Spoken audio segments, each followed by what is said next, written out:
What's going on, everybody? Welcome back to Schixo Podcast here on YouTube, iTunes, Spotify, and of course now Facebook. Every episode is being uploaded live to there as well. This is a no filter podcast, and of course you can follow me on Twitter at Schizomania, on Instagram at Schizo Forever. Today we're going to talk about being different a little bit, right? Yeah. Being different. I have my man Lamontre here. You and I have known each other since Shaw, which was about 5 years ago. Yeah, I would say five. Yeah, About five. it's been a long time. And we started to get to know each other. I think that first Vegas trip that we took, that first TDY we went on. That's right. I was sitting in the car waiting on you and Banks, right? And then y'all came in the car. I was playing some classical music or whatever, and you were like, "Hey, what was that?" And I was like, "Oh, nothing." You were like, "No, for real, what was that? I'm into that."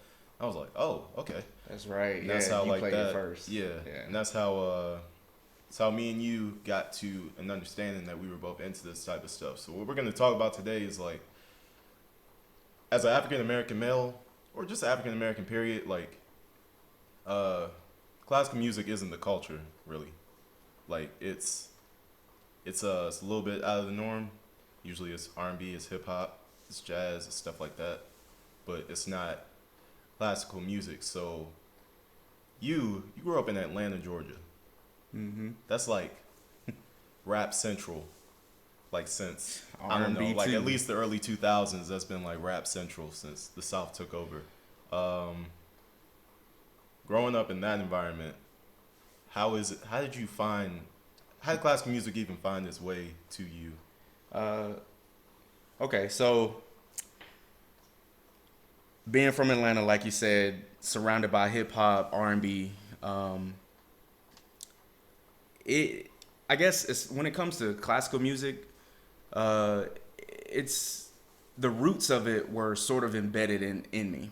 My father is an upright bass player. He plays a lot of jazz. So I grew up basically hearing him early in the morning. I just hear the bass, as I wake up. And my mom's a vocalist. She sings a lot of blues and things like that. So when it comes to classical music, I honestly think it was a subconscious love that hit me with it. I don't think it started direct.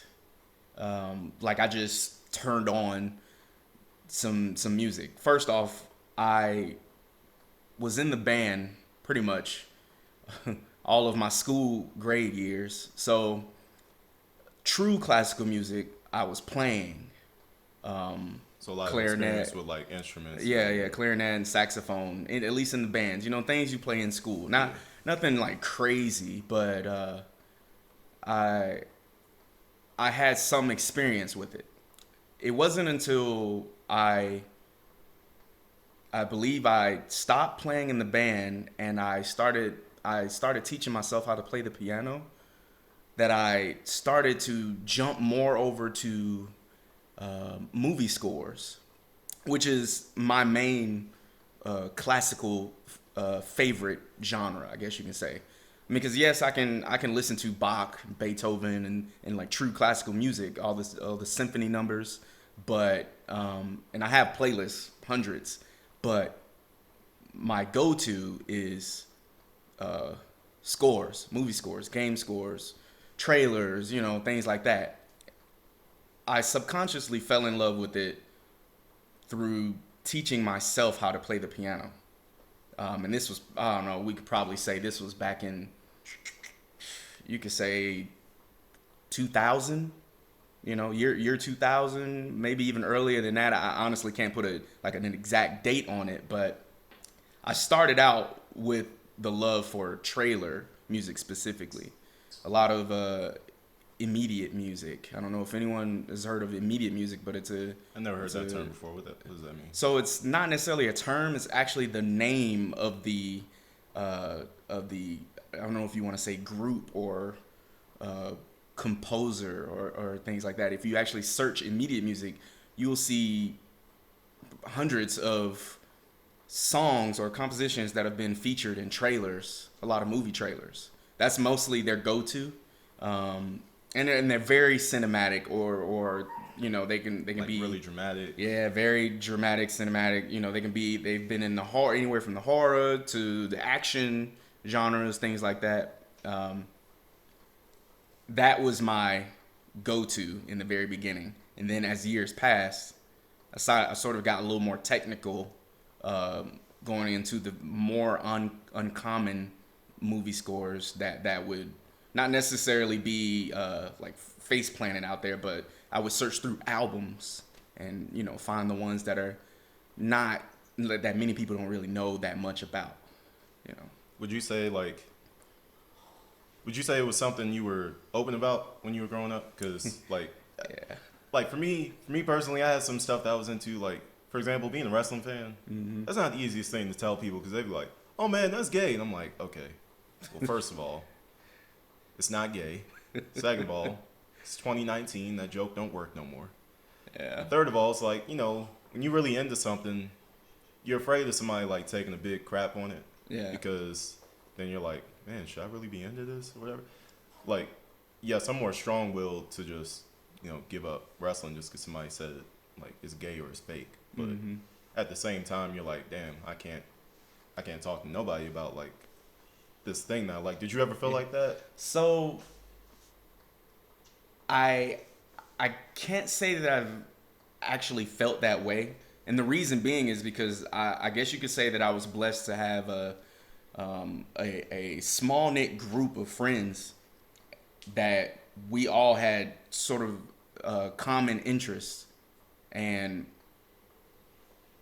whenever I would play my music for movies, my guys are right there, right along with me. Wow, that was like, did you hear the way that hit, or that the way that crescendo came in and boom, smack the speaker, things like that.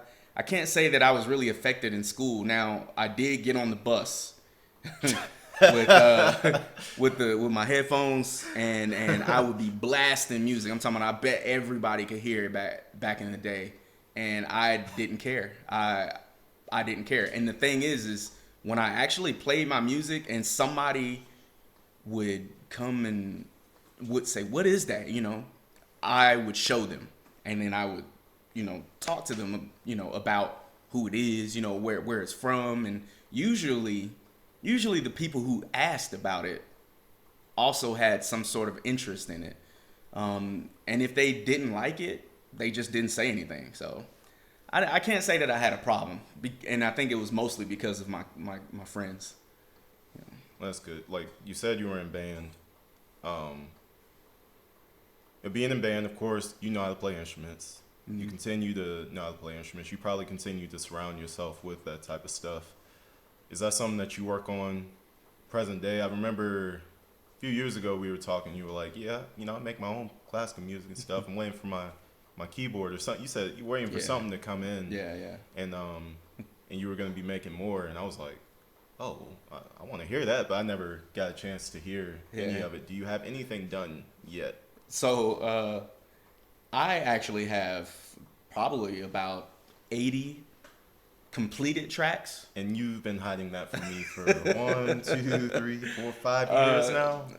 Look, man, so the thing about me is I've been making music for quite a while. Like, I think I just recently done my latest track I did about 2 weeks ago. But I've been making music for a while, my own tracks, and I never really put my music out there. A lot of my friends along the way growing up would always tell me to, go ahead, share it, show people, like the world needs to hear it, things like that. People would push me to do it, but I was very reclusive when it comes to my music. I basically made my music my themes for life. I could just turn it on in my car and I would drive to whatever I made, and I can put myself in a scenario, not being distracted. Yeah, I'm still driving defensively, people, but you ain't got to defend yourself to these people. Nah, man. Somebody gonna get offended. I feel you though, because I used to do the same exact thing. So, when I was at Shaw, I had that Mustang. I'm sure you remember that Ford Mustang. And when I would go on my long drives, like I would go to Columbia for something, or me and Banks would go to Charlotte, go to church or whatever. like I would play like that classical music, Mm-hmm. and I'd be driving. I'm like, dang, okay, I can envision myself in like a scenario right now where I'm like, I'm like in an action movie or something like that. And Yeah. then, like every time I watch a movie, um, I'll give you a specific example, like Avengers Endgame. Mm-hmm. I can listen to that scene. It's actually like it's on the album. They made like a movie score album for the movie. I'm sure you already know about that. And that scene where all the Avengers come back, that song's called Portals. And I was listening to it and I was like, dang, I can like see scene by scene what's going on as every like note drops on the song. And I was telling my wife, she was like, how do you remember all this stuff? Yeah. Like what the? And I'm like, this song gives me goosebumps. Like every time I listen to it, I'm like, all right, I can hear exactly when Cap gets the hammer. Mm-hmm. All the I can hear cues. exactly when they start like taking off, like colliding towards each other and stuff. I'm like, yo, like stuff like that, like you said, like trailer music. I don't know about you. For me personally, if a trailer don't have the right music, it sort of like ruins the trailer for me. Because I've seen some trailers and I'm like, okay, this is a good trailer, but the music didn't match to what you were trying to present, story you're trying to tell to me right now. So now I want to see your movie a little bit less than before. The best trailer, hands down, I've ever seen was the one for Infinity War. The teaser. Yeah. Yeah. That was the best teaser trailer I've ever seen in my life. Was amazing, but I honestly think that that trailer was amazing due to the dialogue from Thanos. Yeah, that too. He was the one that set the tone for that trailer. So yeah, I wouldn't even look. I don't even, when I think about Infinity War trailer, I don't even think about the music. You don't? I think about what Thanos. I think about Thanos' presence. But that in that trailer. iconic Avengers, score that. Yeah. Like at the end, like that gives me goosebumps. Especially like I guess seeing it all put together. Just having seen Black Panther and then seeing Okoye running with all the Avengers, I'm like, dang, they actually treating her like the big deal that she actually is. Yeah. Like seeing her running with this music, like I'm like, dang, she's even doper than before. I don't know. Like I think, for me personally, I think music. I mean, of course, like Thanos made that trailer for sure, but I think music really controls a big part of like people's attractiveness to certain things. Yeah. Speaking again of the Infinity War trailer, when Thanos wasn't even talking, when they were just showing like little clips of like them fighting in Wakanda, and the actual like sound effects that they were putting every time there was a punch, like, but it was inside the music. But like the sound effects when they were throwing the punches, I was like, ooh, okay. Yeah, Like, yeah. all right. I'm sure you remember. Yeah, you know yeah, that I part. remember. Yeah, it's like that type of stuff. If a song gives me goosebumps, or if a song makes me think of like ancient Rome or something like that, that's when it really gives me goosebumps. So like when you're listening to hey Zane, that's my one per episode. I get one of those per episode every time. When you're listening to like your favorite movie scores, right? What are you envisioning yourself doing? Like your top movie scores, the ones that really give you the goosebumps. Like what are you really imagining when you're listening to those? Man, so it's never the same, honestly. So for example, well, I have favorites and I have what I'm listening to right now. And like what I'm listening to right now is actually not a movie score, but more of a game score. It's a composer by the name of Bear McCreary, and he composed the God of War game, the recent one. Okay. And when I listen to it, honestly, it's always different. I can't even say that I'm listening to it and I can make up one scene in my head. I can.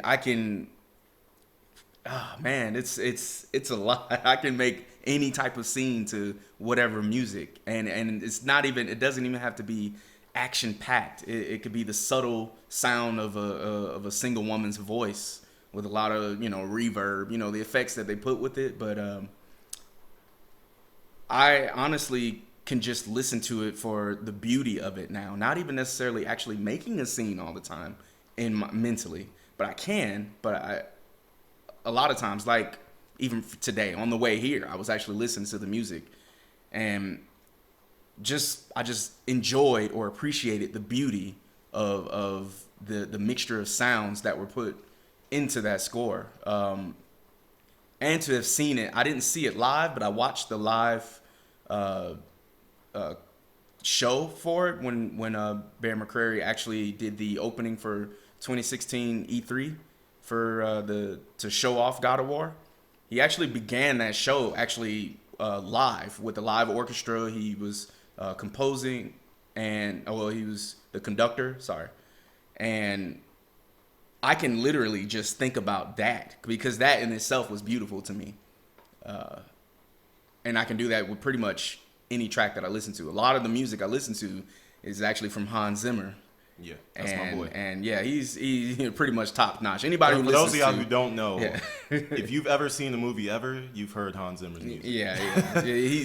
Yeah, he is the top notch guy. Anybody who knows anything about any type of musical scores will know Hans Zimmer. Interstellar, the Dark Knight series.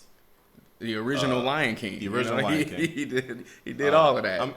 I'm pretty sure he did Man of Steel too, didn't he? Yes. Yeah, he did Man of Steel. Like if you've seen any superhero movie, anything like that, odds are you've heard Hans Zimmer's music. I might be wrong, but I don't think I am.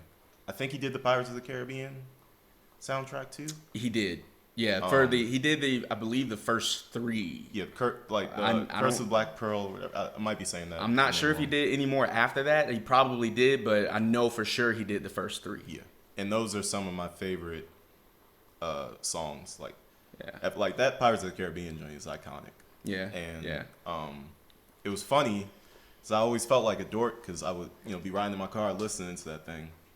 Dun, dun, dun, dun, dun, dun, dun, and I'd be blasting it like it was Future or something. And then recently, like about a month ago, I heard somebody else doing the same thing, and I was like, oh snap, okay. I was like, all right, cool. I feel normal. Other people do this stuff too.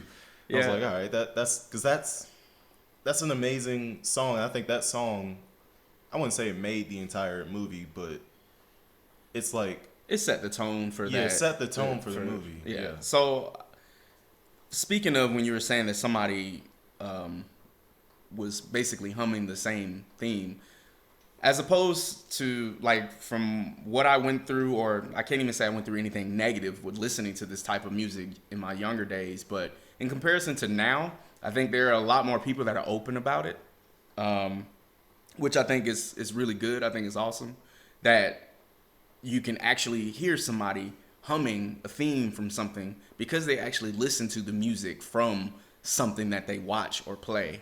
And I think that it's beautiful to know that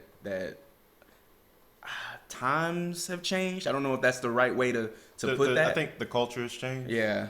Because I was watching Fresh Prince of Bel-Air the other day, and it's something that people used to be clowned about, because like Jeffrey, he was cleaning the house and he was listening to some classical music, and Will came in there and just started clowning him. Yeah. And I was like, all right, that's still funny, but at the same time, you can see nowadays, like that doesn't really happen. Mm-hmm. Like I'll be cleaning my house and I'll be blasting some classical music or whatever. My boy from down the street, Rob, will come down and he'll be like, hey, what's up, man? He won't mention nothing, but like 10 years ago, somebody would have been like, man, what the hell are you listening to, man? Yeah. But like you said, people are more open to it now. Mm-hmm. You realize it ain't really nothing to be ashamed of, honestly. It's like, it's music. Like, music is music. And to be honest with you, you should listen to whatever music, like, really gets you, really gets your blood rushing. Like, music should arouse something in you that makes you, like, actually feel something. And that's what classical music does for me. I'm sure that's what it does for you. And you mentioned earlier, like, it's a bunch of different things you can imagine when you're listening to, like, your favorite movie scores. Mm-hmm. For me, I imagine, like I said earlier, ancient Rome. I'm deep into ancient Rome, Pompeii, Julius Caesar, all that stuff. 300, all that. I mean, 300 ain't like a real thing, but you get the point I'm trying to make. Like the whole culture of ancient Rome and what that was all about. That's what comes to mind when I think of it. And then you mentioned something earlier too about like the woman's voice that's usually sometimes in a lot of classical music.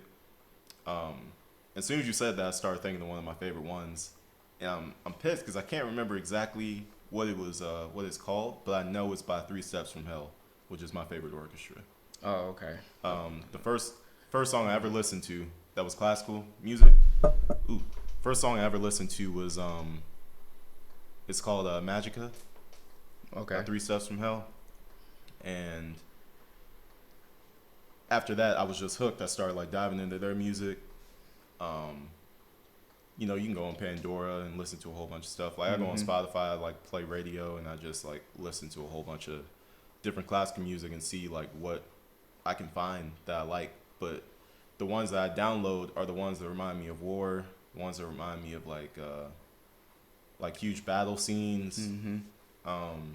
You know, the glory of victory and stuff like that. Like that's what I like to listen to. And in that same light, I guess God of War, that music would be something that I would be interested in. Yeah, from what you're saying, you definitely be into that that type of or that style. I jump around when it comes to my genres for movie compositions. Yes, obviously, like I just said, God of War, anything pretty much Hans Zimmer. I'm also a fan of Steve Jablonsky. He did a lot of the music from Transformers. And did he do that trailer music for the first Transformers movie?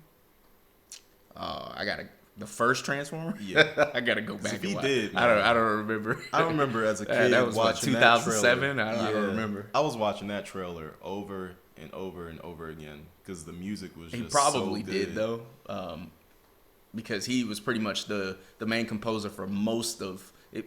I don't want to say all, but most, like 80 or 90% of all of the Transformer movies. And but not only him, guys like Tyler Bates, he did the music for the original 300.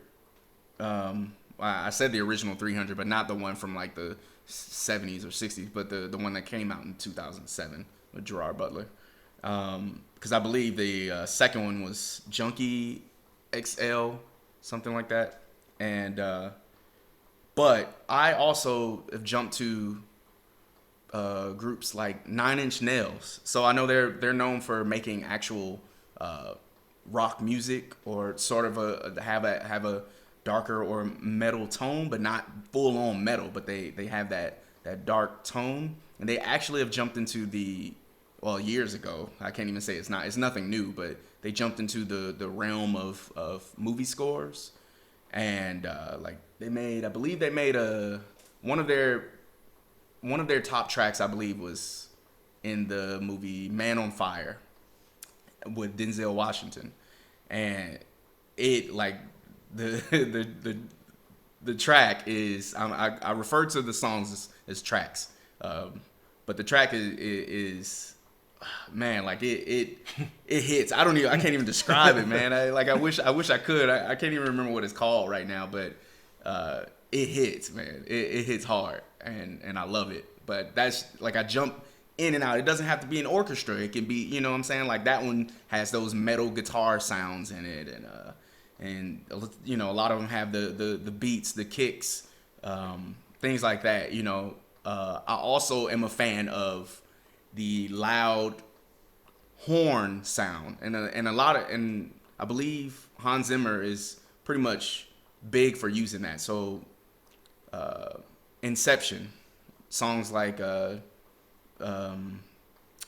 Dream Within a Dream or Time, and Hans Zimmer is known for having that wham sound that has the dark horns in it, that, you know, it's in a lot of trailers, and people will listen to, The Dark Knight.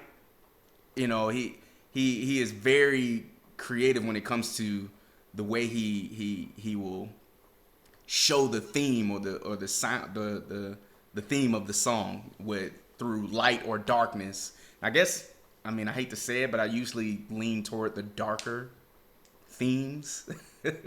No shame in that.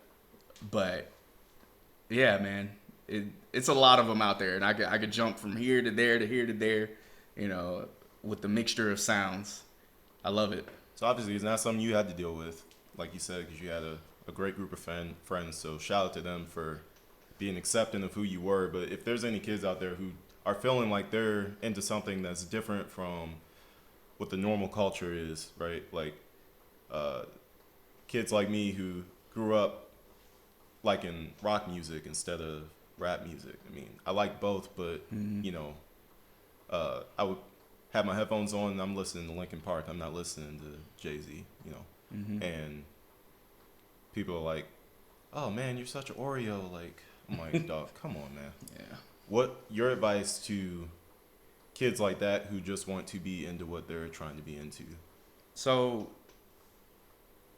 I would say listen to what you feel draws you, whether it be the sounds of, like we said, a symphony, or it's the sound of a heavy metal scream band. If it's what you're into, there is no shame, because you hear some sort of beauty within the songs that draw you to them. Listen to whatever you want. It's your choice. It's whatever can put you at ease, bring you peace.